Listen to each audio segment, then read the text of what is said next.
provide that. Instead, they create tremendous concentrations of wealth, false shortages, and the destruction even of the means of production through the exercise of war, and also the destruction of the population that goes along with this. There was a study done by Rand Corporation, which I unearthed in 1968, that said that for the Earth to be a livable place, they had to destroy at least half of the world's population by the end of the century.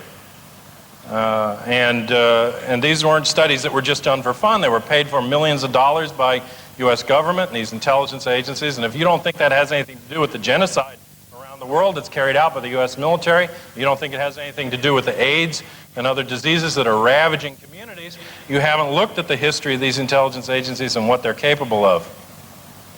The definition of fascism, to me, is not anti-Semitism. It's not racism. It's an economic and political reality that existed in the Ruhr Valley wealth of Germany in the 1930s and the developed technology that they had there that did all the things that I'm just talking about.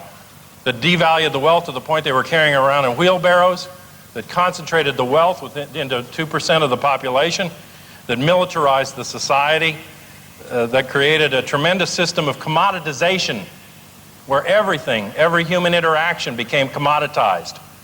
As my friend Carl Chatsky in Baltimore says, what this system does is it alienates us from every form of human experience, profoundly alienates us from those communications, experiences, whatever they are, any interaction, and then sells that experience back to us in its most distorted form. So that human sexuality, as one example, is sold back as pornography. That's just one example of the many ways in which it is done. Commoditization reaching its peak in Nazi Germany meant that as the Jews were taken into the chambers, or the others in the 13 million member Holocaust, there were 6 million Jews, the largest ethnic group, not the only ethnic group. The Gypsies were taken as an ethnic group. The first people killed were not the Jews, but tremendous Holocaust. But as they took them into the camps, they would take the gold from their teeth, they would take the rings from their fingers, they would cut the hair from their head, and eventually they would even use the fat from their burned bodies in the crematoria as what? As products, as reusable or recyclable commodities. And we are not, I mean, to me, much further along, you know, not only at that point, but much further along in terms of the whole spectrum of how we commoditize human relations. And if you don't understand, if you can watch the movie Cabaret and understand that relation of the fascists in the background and not understand that the current cabaret singer for the fascist state is named Madonna and what she's doing to your head, and you don't understand the media and you don't understand what's happened in the country. And they sell it all to you under the false idea that it's some kind of freedom. The scope of the genocide that we've carried out, not only in the past, because we have both the genocide of Native American people and the even broader genocide of African peoples that were brought here in the slave trade, but in addition to that ongoing genocide of those racial groups, we have been responsible, and this is the ex-CIA, people like Stockwell and the others admit, that we're responsible through the CIA since the end of World War II for at least 10 million deaths from covert operations and wars that were carried out by U.S. intelligence agencies.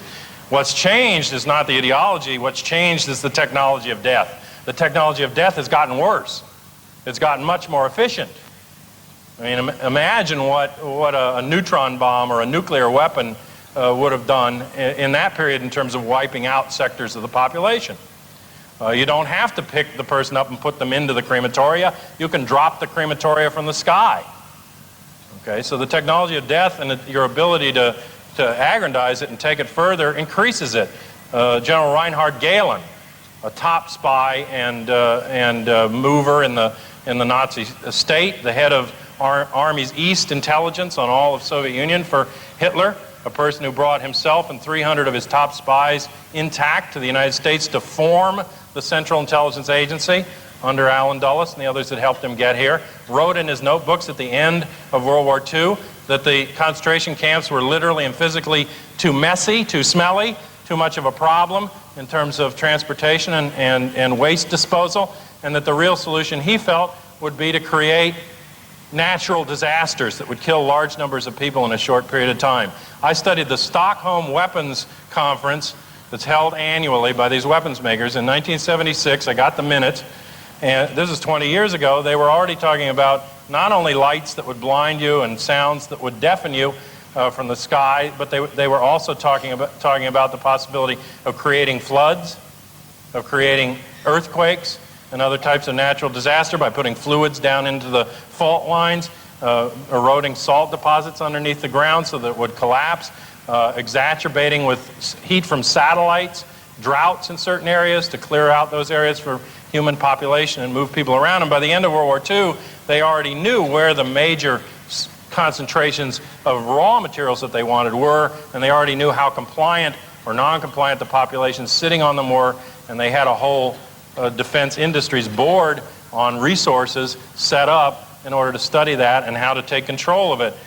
So the fight has been to get a grip on as much of those commodities as they can, and to either use the local population or eliminate it. History itself, I believe, can be argued, especially since the period in World War II, has become a commodity owned not by us, but by the national security state, essentially stolen by us from that national security state. To give you one example, the